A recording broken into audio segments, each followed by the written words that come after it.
Retrouvez le premier média vidéo français d'information ufologique ODH TV ou comment l'histoire construit l'avenir.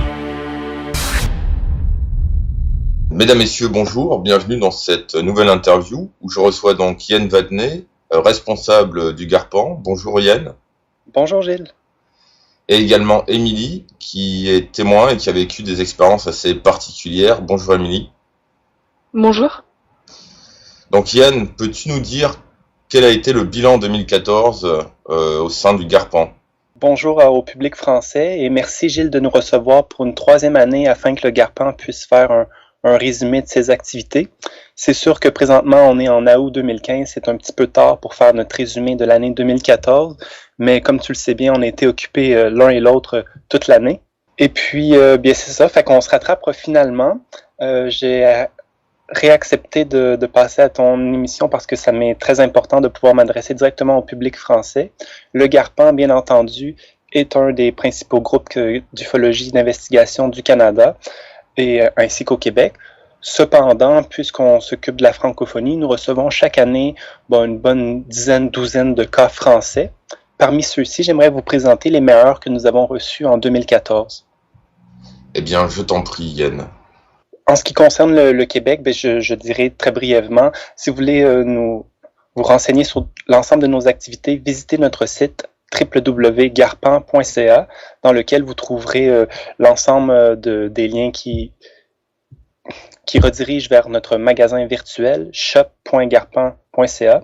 Sur ce shop, vous pouvez trouver les derniers livres que nous avons publiés. Nous en avons édité plusieurs dans les derniers mois, ainsi que notre bilan annuel 2014 qui s'intitule Analyse statistique des observations et rencontres ovnis et humanoïdes, qui comprend 89 cas seulement pour l'année 2014.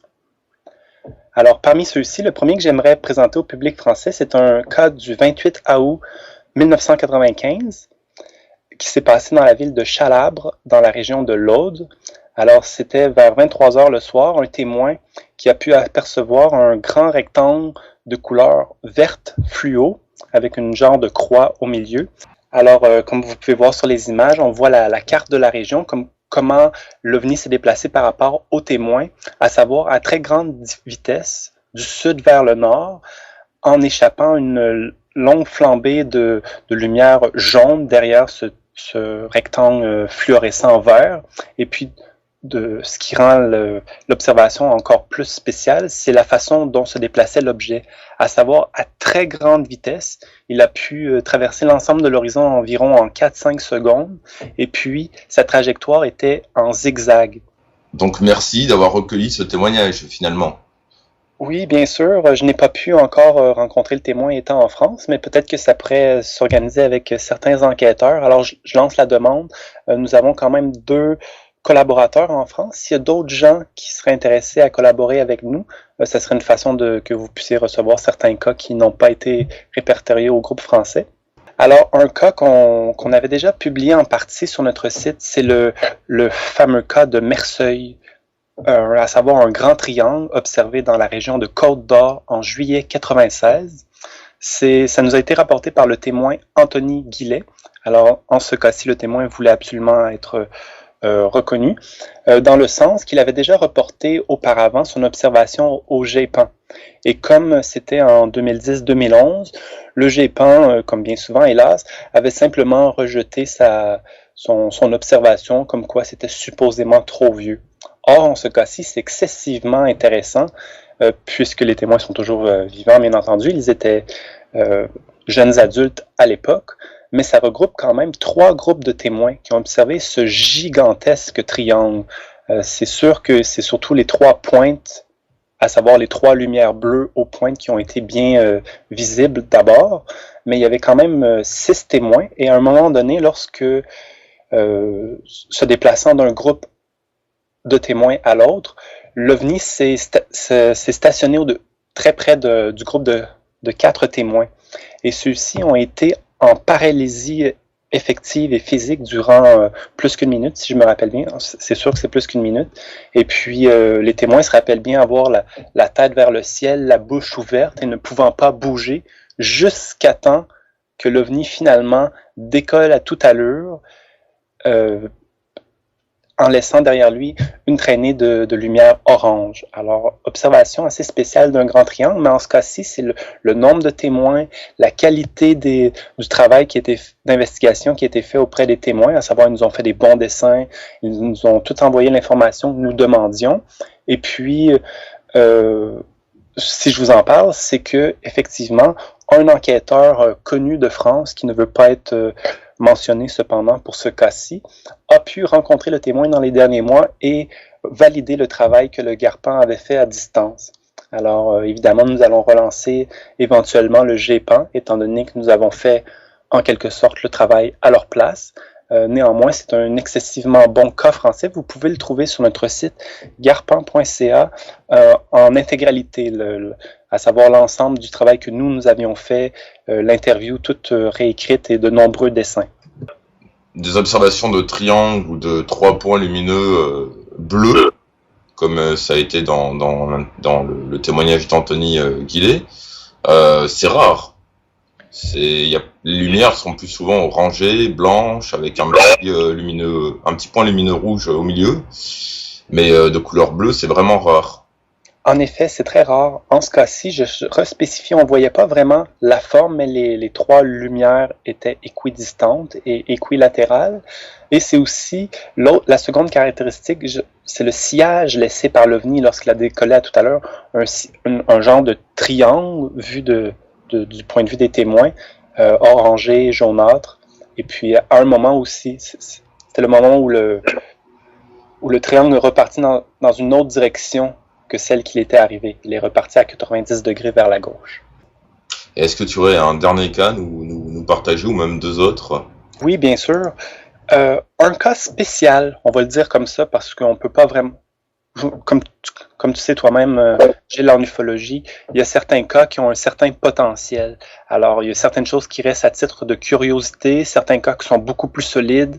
Quand il y a de nombreux témoins ou des preuves auxiliaires, là, c'est là qu'on s'investit le plus. Néanmoins, je voulais porter à votre attention 2 photographies du 31 juillet 2014 que nous avons reçues, provenant de la région de Vendée, à savoir spécifiquement à la plage de Saint-Gilles-Croix-de-Vie. Alors, c'est 2 photographies d'une famille qui se promenait en marchant vers la plage au crépuscule. Alors, 31 juillet, le soleil se couche tard, comme l'heure des photos l'indique. Les 2 photos ont été prises à 1 minute et demie environ d'intervalle, à 21h54 et 56.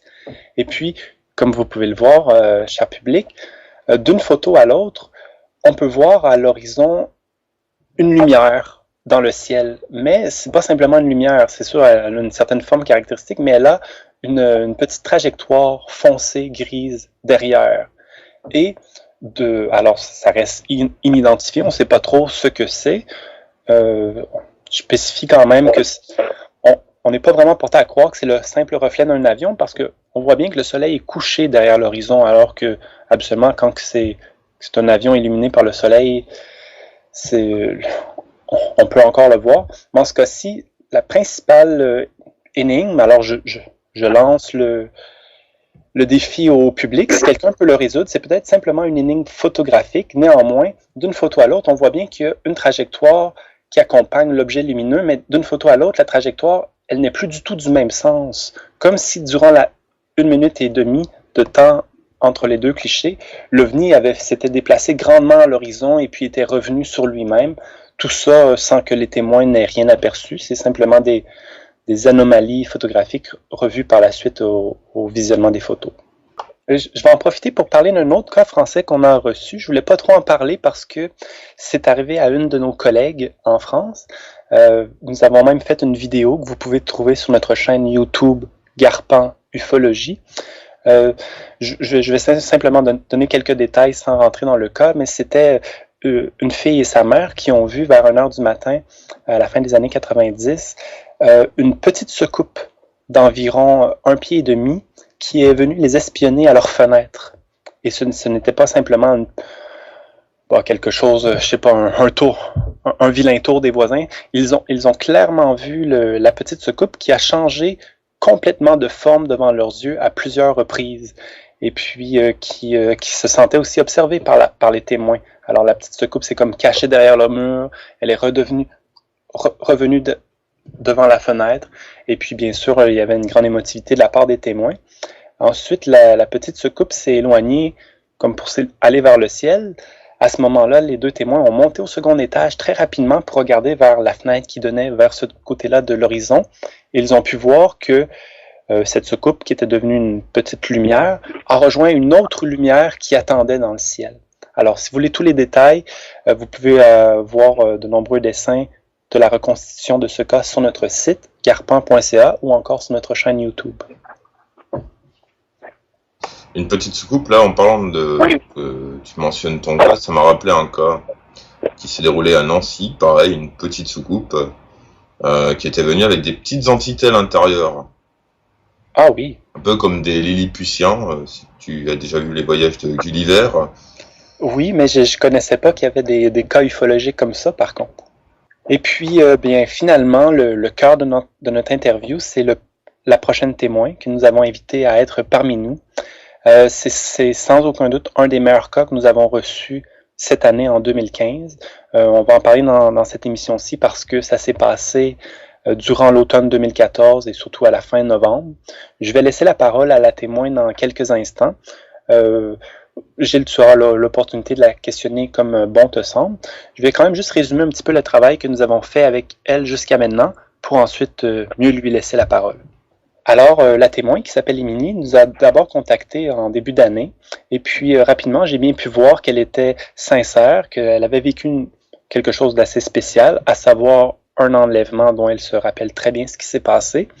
Mais rapidement, il s'est passé d'autres événements, à savoir qu'il n'y a pas juste eu un enlèvement en son cas, mais c'est que depuis qu'elle habite dans cette région-là de la Bretagne, nous nommerons pas exactement la localité pour préserver son anonymat, mais il se passe excessivement beaucoup de phénomènes là-bas. C'est un coin peu populeux.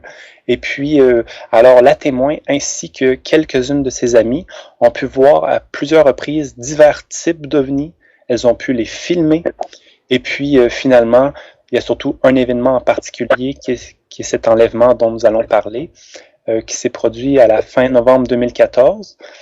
D'abord, la témoin, qui parlera dans très bientôt, elle a environ 20 ans, se rappelait qu'elle avait eu un genre d'enlèvement qui lui semblait un petit peu comme un rêve, elle doutait quand même. Or, il s'est avéré qu'en début mai de cette année, sa petite sœur lui a fait une révélation, comme quoi il lui a dit « Ah, tu sais quoi, Émilie, en novembre dernier, j'ai vu une soucoupe volante près de la fenêtre, tout près de la fenêtre. » Et puis, il s'avère que c'était le même événement qui a mené à l'enlèvement. Alors, la petite sœur, elle, se rappelle davantage ce qui s'est passé durant la nuit avant que la grande sœur, Émilie, se fasse enlever. Alors, la petite sœur se rappelle ce qui s'est passé lorsqu'il y avait l'OVNI devant la fenêtre, comment 3 êtres sont sortis de la soucoupe en étant dans les airs, ont traversé la fenêtre, se sont retrouvés dans la chambre, ont grogné, ont touché les témoins, et puis finalement, pour la petite sœur, tout coupe à ce moment-là. Ce qui est très important de souligner, c'est que la petite sœur n'était pas au courant du tout de l'enlèvement de sa grande sœur. C'est sûr que, si je me rappelle bien, elle était au courant qu'il y avait eu quelques phénomènes ovnis, mais sans trop être au courant parce que, justement, n'ayant seulement que 11 ans, sa grande sœur, Émilie, n'a pas voulu l'apeurer avec ça. Alors, elle ne lui en avait pas parlé. Cependant, lorsqu'elle a reçu le témoignage de sa sœur, elle a très bien pu comprendre que c'était le même événement qui avait mené à son enlèvement à elle. Alors, elle se rappelle davantage ce qui s'est passé dans la soucoupe ou dans le vaisseau ou à partir du moment qu'elle n'est plus dans la chambre. Alors, si je me suis bien exprimé, c'est à peu près ce qui s'est passé, chère Émilie? Oui, tout à fait, oui. Alors, il s'est avéré aussi que ma petite sœur, sans que je sache moi, en fait, elle m'a décrit exactement les mêmes races que j'ai vues lors de mon enlèvement. Puisque nous allons entrer dans le cœur du sujet, par où devons-nous commencer? Est-ce par l'enlèvement en tant que tel ou par tout ce que vous avez vu dans cette région-là de Bretagne? Bah déjà, en fait, ça a commencé par justement tout ce que j'avais vu déjà avant, déjà les soucoupes qui venaient près de ma fenêtre avant, près de ma maison. Il y avait déjà plein de choses comme ça. C'était pas la première fois et je me sentais un peu, je dirais pas en danger, mais un peu menacée. Avant que nous entrions au cœur du principal événement, pourriez-vous nous résumer un petit peu quel type d'ovnis et d'événements ufologiques vous avez vécu dans cette région-là de la Bretagne? Alors pour commencer déjà, j'ai déjà vu en fait des ovnis de loin. Quand j'ai emménagé, le premier jour, j'ai déjà vu un ovni, mais il était de très loin. D'ailleurs, je pensais même pas que c'était un ovni, je pensais que c'était un drone. Et puis, des jours et des jours après, ça se rapprochait petit à petit, et là, j'avais compris que j'avais affaire à des ovnis parce que ça faisait aucun bruit, et plus ça se rapprochait, plus ça faisait pas de bruit, et c'était extrêmement lumineux. C'était un avion ne pouvait pas faire autant de choses comme ça, et puis ça se stabilisait, ça se avançait, et puis ça prenait des allures assez bizarres et assez étranges. Vous avez vu plusieurs types d'ovnis, n'est-ce pas? Oui, tout à fait. Décrivez-nous-en quelques-uns et avec qui vous étiez quand vous les avez vus. Alors, déjà, le premier ovni, donc c'est celui qui m'a marqué le plus.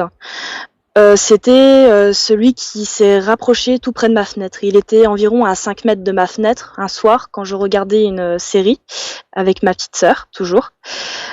Et puis donc là, il avait éclairé toute ma chambre, un éclairement bleu, et ces lumières étaient rouges, blanc et puis bleu. Et donc c'était à peu près le même ovni, parce que j'ai réalisé que c'était en fait en gros les mêmes lumières que j'avais vues lors de mon emménagement, donc récemment en Bretagne, que c'était les mêmes lumières que j'avais eu affaire à peu près au même, en fait, qui s'est plus ravancé de ma fenêtre un peu plus tous les jours. Et là, il était vraiment à 5 mètres. Il était vraiment près. Si j'aurais ouvert ma fenêtre, je suis sûre j'aurais pu le toucher, mais je me suis cachée. Franchement, oui, c'est la peur de l'inconnu, je l'admets. Je me sens un peu ridicule, mais c'est un peu le cas. Je pense que tout le monde aurait réagi avec un certain effroi lorsque on voit un vaisseau si près de sa fenêtre et que l'intégralité de la chambre est illuminée par une lumière bleue, comme vous dites, là. Oui, tout à fait. Oui, je me suis sentie vraiment pas en danger, mais plus menacée. En fait, je sentais que il voulait quelque chose. Je sentais qu'il était un contact, puisque depuis le début de l'emménagement, c'était comme ça. Mais là, c'était vraiment quelque chose, à la fois de terrifiant, mais à la fois de surprenant. C'était juste, il n'y a pas de mots en fait.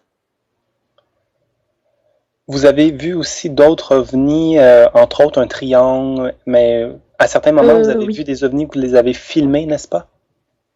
Oui, tout à fait. Donc en fait, le triangle, ça c'était plus mon petit frère qui l'a vu avec son ami. C'était mois d'août 2014, donc c'était la mi-août 2014. Là, en fait, mon ordinateur s'était éteint. La télé grésillait, l'imprimante grésillait, les lumières ils s'éteignaient, s'allumaient dans la maison. Et puis là, tout d'un coup, c'était moi je savais qu'il y avait un truc qui clochait, qui allait pas quoi dans la maison. Donc du coup, je suis sortie dehors, puis j'ai vu mon frère et son copain choqués. Ils étaient en train de fumer et ils ont dit, on a vu quelque chose de terrifiant et surprenant. C'était en fait un énorme triangle, la taille d'un stade de football. Il avait juste 3 lumières. Et puis j'ai même pas la de balle, donc ça veut dire que ils étaient juste au-dessous d'eux, donc ils avaient mal à la tête, et je pense que les lumières qui s'éteignaient, qui s'éclairaient, ça doit être l'énergie électromagnétique qui s'est produit à l'effet de la maison en fait. C'est une bonne hypothèse. Oui. Sinon, en fait, les autres ovnis, donc l'ovni de près, donc mes amis, un soir, on avait, c'est juste vraiment à quelle période c'était quand. Pour être exact, je pense que c'était en mars. On avait décidé de rentrer dans le bourg, et puis là, tout d'un coup, on a vu un gros objet dans le ciel. Donc, du coup, j'ai décidé de rapprocher. J'étais avec mes amis, donc s'est rapproché, et puis du coup, il était là, stable, il bougeait pas. C'était un objet, je pense qu'il était assez gros. Il était assez lumineux et puis il est passé juste, en fait, il nous a contourné pour se poser dans la forêt. Et ce que j'ai pu constater, c'est qu'à chaque fois que je le voyais, il se posait dans la forêt, bizarrement. J'ignore pourquoi, mais maintenant, c'est ce que j'ai vu. À chaque fois, il se pose dans la forêt. Ça, c'est bien celui que vous aviez filmé? Oui, c'est celui que j'ai filmé, oui, tout à fait. Alors, les auditeurs pourront le voir, j'imagine, en ce moment. Il y a 2 vidéos qui ont été filmées, une vidéo par toi avec ton téléphone cellulaire et une autre par une de tes amies. Oui, tout à fait, oui. Alors, comme le public peut voir, c'est très impressionnant la façon que les lumières se déplacent. Ça se passe de commentaires même. Tout à l'heure, il y avait plein de lumières. Et ça reste comme ça bouge pas. Non, mais je comprends pas. Tout à l'heure, il y avait plusieurs lumières. Parce que regarde, à côté, il y a des étoiles. Attends, Mais c'est bizarre parce que les étoiles, ça va pas sur la vidéo. Regarde, il y a plein d'étoiles à côté et il y a que ça qui va sur la vidéo. Regarde. T'as vu toutes les étoiles où elles sont?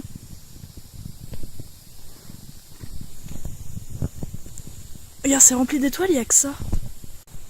Il y en a un qui se rapproche tout doucement vers nous.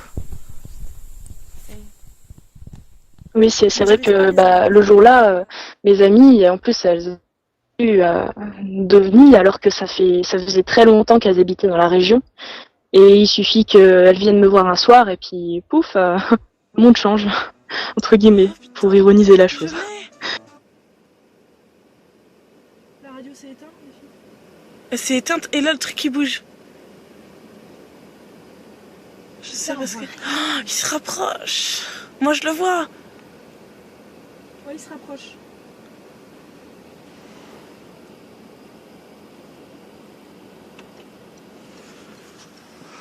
J'ai mis le feu de détresse, les filles.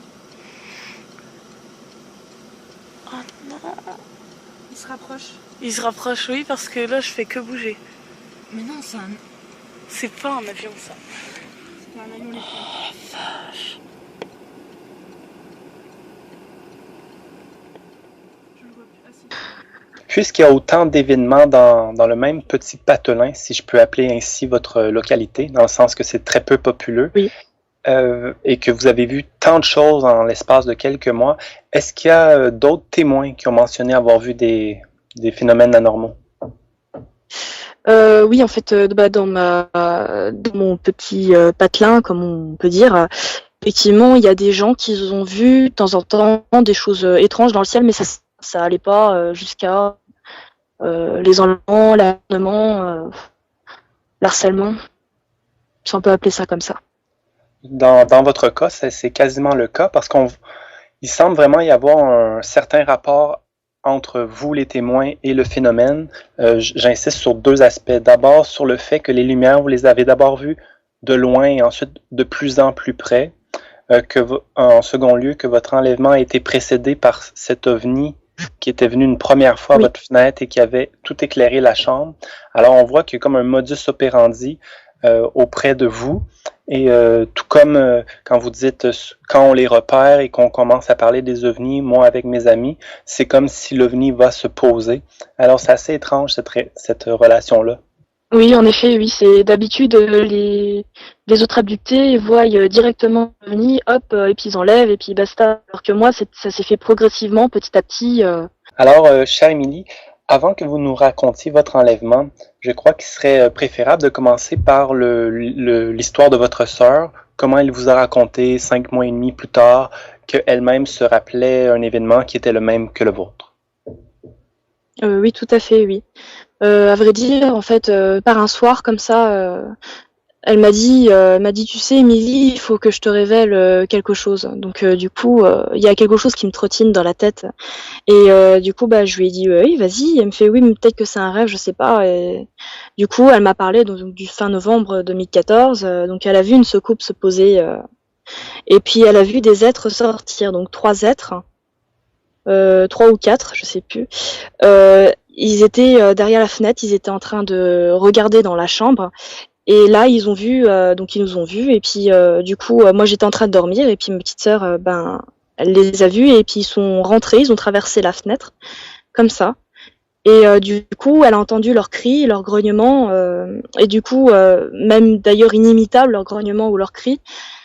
Et c'était pour elle terrifiant. Et dès qu'ils sont rentrés dans la chambre, ils les ont fixés. Et puis du coup, ma petite sœur, elle s'est mise à dormir. Ça a la vue noire en fait. Dès qu'ils sont rentrés dans la chambre, elle était incapable de bouger, ni de parler, ni de crier, quoi que ce soit. Voilà. Je vais insérer quelques commentaires. D'après le souvenir que j'ai, la secoupe ne s'était pas posée parce que c'était bien au 2e étage que ça s'est passé? Oui, non, c'était au premier étage, oui. Ah bon, j'avais mal compris. Quoi qu'il en soit, comme qu'on peut le voir sur les dessins faits tant par Émilie qui nous parle que par les dessins faits par la petite sœur, c'est très clair comment ça s'est passé. La secoupe, elle est d'une drôle de forme, d'une couleur bleu-jaune. Elle s'est stationnée près de la fenêtre. Et puis, les 3 humanoïdes de couleur verte avec une grande tête flottaient d'abord dans les airs avant de traverser la fenêtre et se retrouver dans la chambre. Oui, tout à fait, oui. Alors, pour votre petite sœur, ça coupe à ce moment-là, après le grognement, après qu'il se soit approché du lit, parce qu'il faut mentionner que vous dormiez dans le même grand lit, l'une et l'autre. Oui, tout à fait. Tandis que pour toi, le souvenir commence à partir de ce moment-là, au moment où le souvenir de votre sœur s'interrompt. Oui, exactement, oui. Racontez-nous ce qui s'est passé. Eh bien, donc là, en fait, je me suis, entre guillemets, réveillée puisque je dormais. Et je regardais autour de moi, c'était blanc, c'était flou. Je comprenais pas trop ce qui m'arrivait, mais quand j'ai regardé ces êtres verts qui étaient à côté de moi, et j'ai tourné la tête vers la droite, j'ai vu une menthe religieuse. J'ai compris que j'étais dans un autre endroit que ma chambre, quoi. J'étais dans un vaisseau spatial ou je sais pas comment on peut appeler ça, mais j'étais pas vraiment dans mon lieu habituel, on va dire, puisque j'ai vu ça et j'ai tout de suite compris que j'étais pas à ma place en fait, pas dans mon élément. Voilà. Et donc après c'est là que les parties sont intervenues, donc j'étais paniquée, je comprenais pas pourquoi j'étais là, je me suis demandé mais pourquoi, mais qu'est-ce que vous voulez, enfin je sais pas. Vous étiez sur une table? Oui, j'étais sur une table, oui, tout à fait, j'étais allongée, mais je n'ai pas le souvenir du tout d'avoir les vêtements enlevés en fait, je n'ai pas ce souvenir là. Étiez-vous attaché? Décrivez-nous la table et Non. de nouveau les humanoïdes et le lieu. J'étais, je pense, sur une table, oui, en ferraille. Une table donc à peu près à ma taille, hein, longue. Ces humanoïdes, donc pareil, il y avait 4 humanoïdes verts, donc des grands verts de 2 mètres de haut, donc des gros yeux en amande, une bouche très fine. À mon avis, il y a un petit nez, mais vraiment qui se remarque à peine. Voilà. Et puis sinon, les doigts, donc ils avaient 4 doigts. Ils avaient des longs doigts, forcément, puisqu'ils étaient assez grands. Et à ma droite, une menthe religieuse. Donc la menthe religieuse, elle était allée de environ 1,80 m. Un corps, pas un corps du tout comme un insecte, un corps très arrondi, gris à peu près. Elle avait aussi des espèces d'antennes. Elle avait les mains donc un peu collées à son corps, donc les 2 mains de devant collées au corps, donc comme une menthe religieuse quoi, mais avec un autre corps en fait, un corps d'humanoïde assez gros, on va dire. Ensuite, sur votre dessin qui est très impressionnant, soit dit en passant, j'ajoute un commentaire, c'est ça, la témoin a bien vu 3 humanoïdes verts ainsi que la menthe religieuse. Pour nous, ça c'est excessivement fascinant parce que ça ressemble à d'autres cas d'enlèvement où oui, il y a toujours ces petits gris-là ou ces petits verts, mais le chef est toujours différent et a parfois la forme d'une menthe religieuse. Mais dans ce cas-ci, quand on regarde vos dessins, Émilie, on se demande justement ce que vous avez vu de vos propres yeux parce que votre dessin, malgré qu'il est clair, ça sort tellement de... On n'a jamais vu une créature comme ça, là, ni dans les films de science-fiction. Et aussi, on voit, vous avez fait des traits à partir de la bouche, comme un petit peu comme des moustaches de chat. Qu'est-ce que c'est, ça? Oui. Bah, je l'ignore en fait. Je sais pas. C'est peut-être ses capteurs sensoriels, peut-être comme les chats. Je sais pas du tout. En tout cas, je sais qu'elle avait des moustaches. Elle en avait 3 ou 4, donc un peu comme les chats. Oui, c'est vrai que c'est un peu étrange. Je n'avais jamais vu moi non plus ces créatures dans les films ou quoi que ce soit. Donc là, je ne peux pas vous dire exactement c'est Est-ce que quoi en fait. est-ce que ces genres de poils, de moustaches de chat qu'elle avait, environ 3-4 de chaque côté, est-ce que c'était identique à ses antennes ou c'était de différent? Non, c'est tout était symétrique et identique. Ok. Ensuite, ce qui est très intéressant aussi, c'est le discours ou l'entretien que vous avez eu avec l'amante religieuse. Oui, tout à fait, oui. Donc au début, elle me posait pas mal de questions. Donc elle m'a dit, vous inquiétez pas, on est là juste pour prendre des ovules. Après, on vous relâchera, c'est promis, si vous coopérez. Elle nous a dit aussi, on va vous poser des petites questions, donc sur ma vie de tous les jours, en fait. Donc c'était des tests pour voir si je fumais ou je buvais ou comment je me comportais avec les autres. Ou alors, enfin, tous des Pouvez-vous tests psychologiques, écologiques. pouvez-vous imiter comme si elle s'adressait à vous avec la tonalité, quel type de questions qu'elle vous posait? Franchement, non, je peux pas vraiment l'imiter, mais en fait, c'était dans ma tête, c'était télépathique, et c'était une voix assez grave, une voix très grave, très rauque, une voix qui était un peu prenante en fait, une voix qui donnait en fait envie de répondre aux questions, puisque ça faisait un peu, ça faisait vraiment très chef, très autoritaire. Alors, des questions sur votre santé, votre hygiène corporelle, vos habitudes de vie. Tout à fait, oui, pour voir si oui, je fumais, je buvais, et comment j'étais avec les autres, qu'est-ce que je faisais en société, et aussi la dernière question, donc la plus importante pour eux, enfin d'après ce que j'ai compris après dans la suite de l'enlèvement, c'est l'écologie. Qu'est-ce que vous pensez de la pollution? Donc moi, j'ai répondu que au début, je disais oui, au début, je faisais pas vraiment trop attention en fait à ça, à la pollution.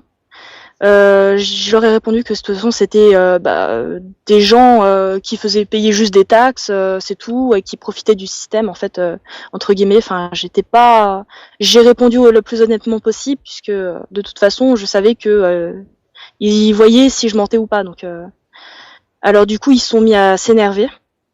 L'amante religieuse, elle a crié d'un nom comme ça, assez sec. Elle a dit mais ça va pas du tout.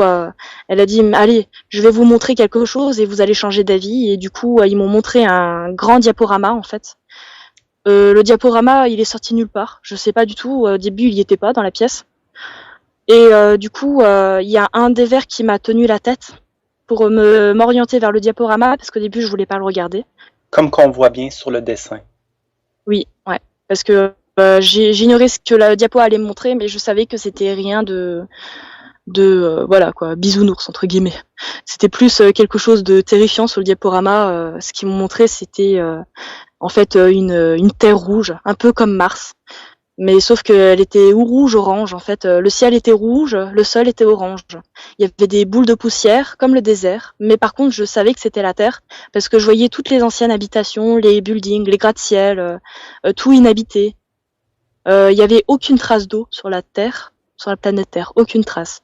Et le chef, il m'a dit, donc l'amante, voici le futur. Il a dit, voici ce qu'il adviendra si vous continuez, vous, être humain, à polluer la planète. Donc, à mon avis, je pense que j'ai dû recevoir une très bonne leçon sur l'écologie, entre guillemets, puisque depuis cet incident, je fais très attention à préserver la planète, du coup. Décrivez-nous cet écran sur lequel vous avez vu toutes ces images-là qui vous faisaient voyager sur la Terre dans le futur. L'écran est sorti de nulle part, vous dites, mais elle était comme en grand, et puis...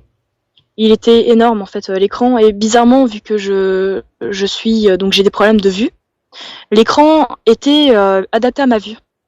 Il était comme s'ils s'attendaient, comme s'ils avaient déjà prévu leur coup, comme s'ils me connaissaient déjà. C'était juste incroyable en fait. C'est pour ça que ça me faisait douter au début si c'était un rêve ou pas. Et quand ma petite sœur m'a révélé ça, c'était indéniable. Je savais que c'était réel. Mais l'écran, oui, il était adapté à ma vue, il était énorme. Voilà, après, je peux pas vraiment dire les mesures parce que je suis un peu, en maths, c'est pas trop mon truc. Mais il était très grand. Il prenait peut-être, au moins les 3/4 du mur, on va dire. Combien de temps vous ont-ils fait regarder ce film à l'écran? Moi, personnellement, je donnerais un temps de environ, allez, on va dire, je sais pas, 10 minutes, quelque chose comme ça. Mais peut-être que ça a duré plus longtemps, mais j'avais pas vraiment la notion du temps, en fait, à l'intérieur du vaisseau. Vous ont-ils montré autre chose que des visions de la Terre du futur? Non, pas du tout. Ils m'ont montré tout ce qui était en rapport, en fait, avec la pollution, ce que ça allait engendrer.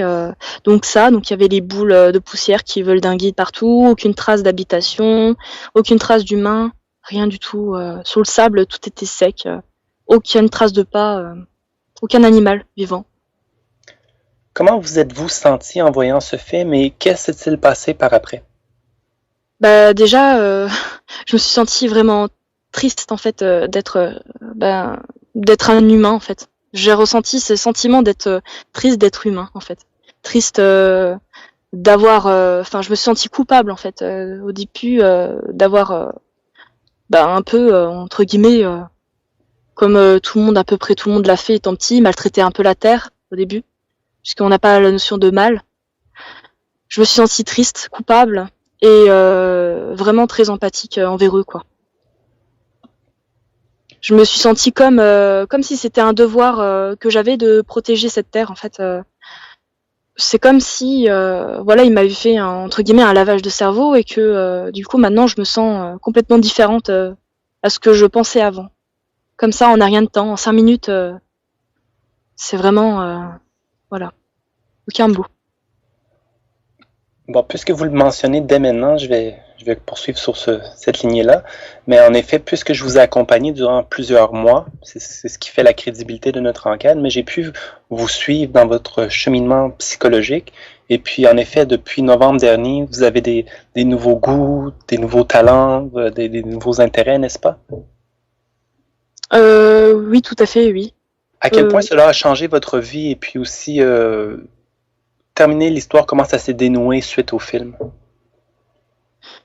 À quel point ça a changé ma vie? Ben, je dirais que maintenant, je sais pas, je vois plus le monde sous le même angle. En fait, je vois plus la Terre pareil. Comme si chaque moment en fait de ma vie, était précieuse. En fait, je sais pas. Avant, j'étais laxiste sur la planète, laxiste sur moi-même. Et maintenant, à chaque fois que je sors dans la nature, je ressens un bien-être intense de pouvoir encore être là et respirer. Et je sais pas, je ressens un grand, je sais pas vraiment comment l'expliquer en fait. D'accord, c'est bien. Avant que je redonne la parole à Gilles, est-ce que vous avez un souvenir de ce qui s'est passé dans l'enlèvement, dans le vaisseau, entre guillemets, mais après le film? Comment ça s'est dénoué? Donc après le film, je leur ai dit, je pleurais un peu et ils m'ont dit, ils m'ont montré le diapo, ils ont vu que ça m'a touché, ils m'ont regardé et pendant que je regardais le diapo, en fait, c'est comme s'ils analysaient toutes mes émotions, comme si je subissais un genre de test directement sur moi en fait. C'était juste incroyable. Et puis du coup après elle m'a dit maintenant que vous avez regardé le diapo, on va passer à l'étape un peu plus douloureuse. Donc la partie où ils ont enlevé mes ovules. Enfin, enlevé quelques ovules pour me les prendre. Et du coup, ils m'ont dit que le processus pouvait commencer et j'ai entendu un bruit d'aspirateur. J'ignorais c'était quoi la machine, c'est un peu flou. Ils m'ont un peu enlevé cette partie-là pour pas que je me rappelle trop. Parce qu'à mon avis, je pense que c'était douloureux. J'étais pas très bien en fait sur la table après. C'est bien la menthe religieuse qui a dit le processus peut commencer. Oui, tout à fait, oui.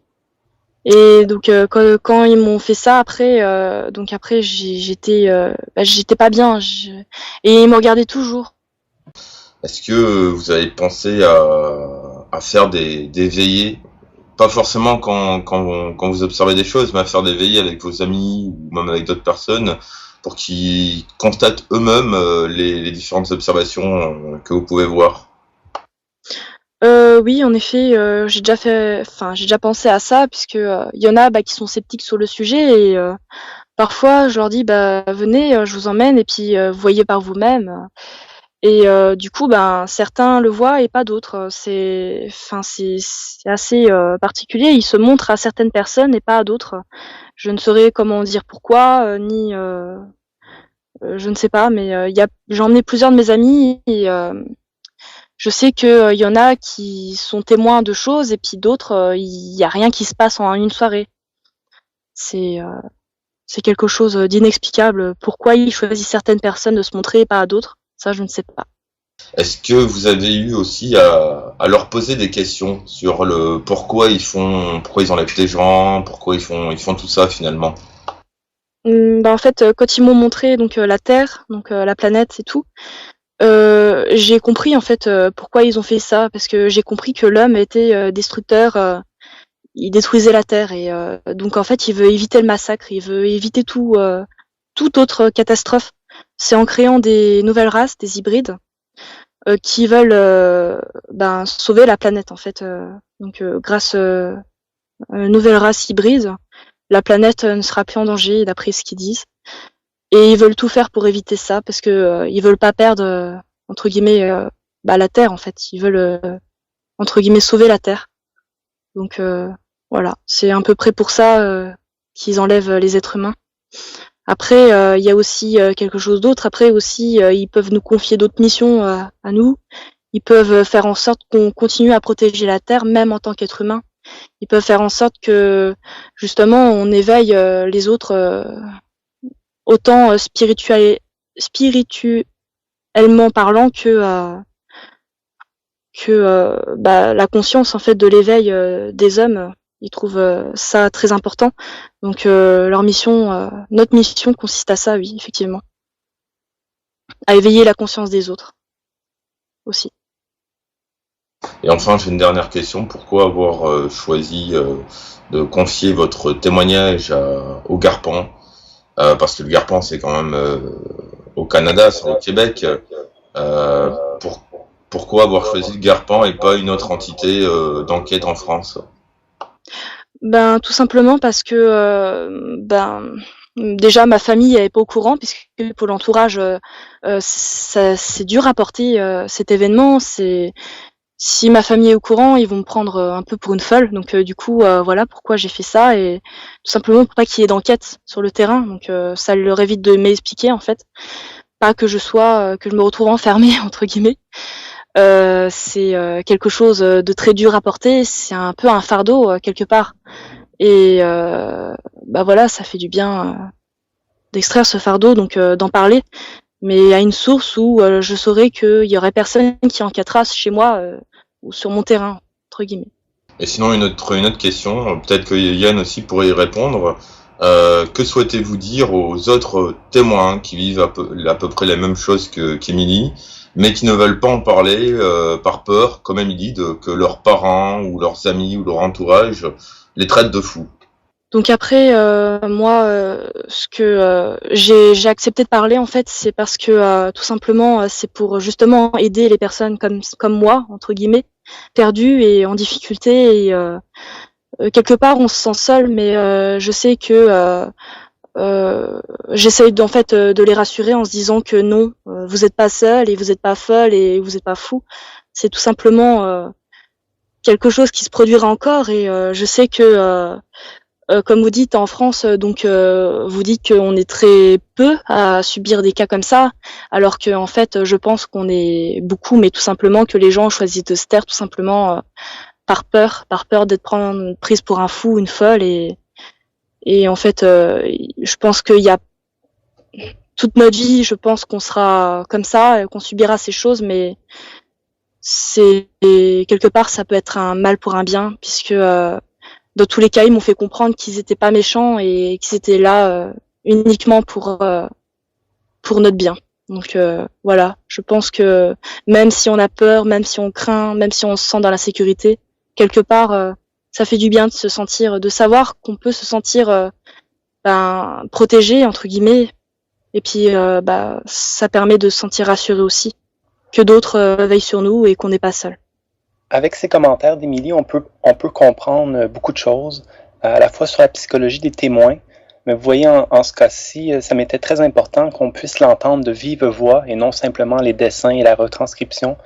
Avec ton émission, cher Gilles, on peut entendre toute sa sincérité, comme quoi ça se tient, comme quoi qu'il y a eu véritablement un suivi de la part du Garpan durant plusieurs mois. On a tout un dossier sur ce cas-là qu'on publiera éventuellement.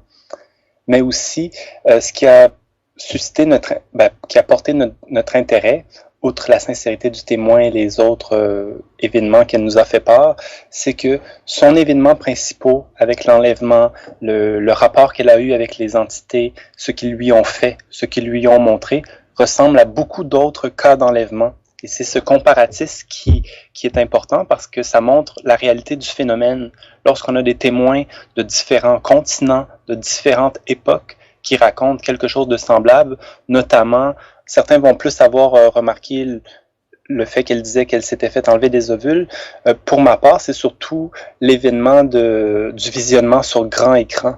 Juste au Garpan, nous avons 3-4 cas comme cela, où des visions du futur ou d'une autre planète sont présentées en vue de conscientiser et de transformer la conscience du témoin.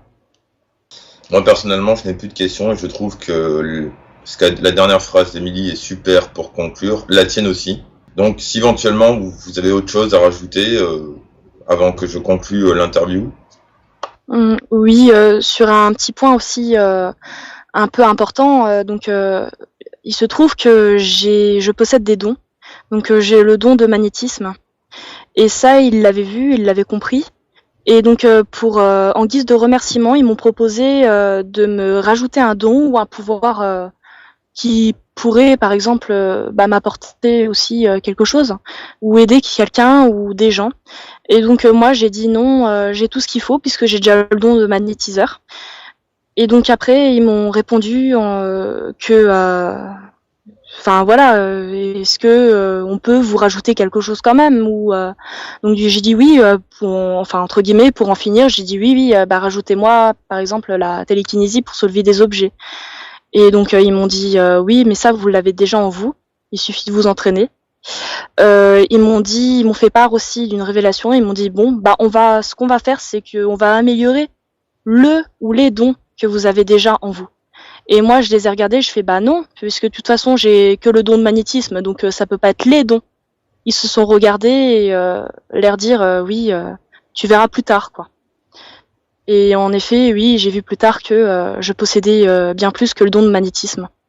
Donc du coup, je ressens forcément maintenant un grand améliorement au niveau de mes capacités psychiques, tant spirituellement parlant que physiquement. Je ressens une grande amélioration au niveau de mes dons. C'est quelque chose qui s'amplifie. Tous les jours, je me découvre une nouvelle capacité que je n'avais pas avant. Tous les jours, je me découvre. Et ça, c'est quelque chose que j'aurais jamais imaginé, en fait.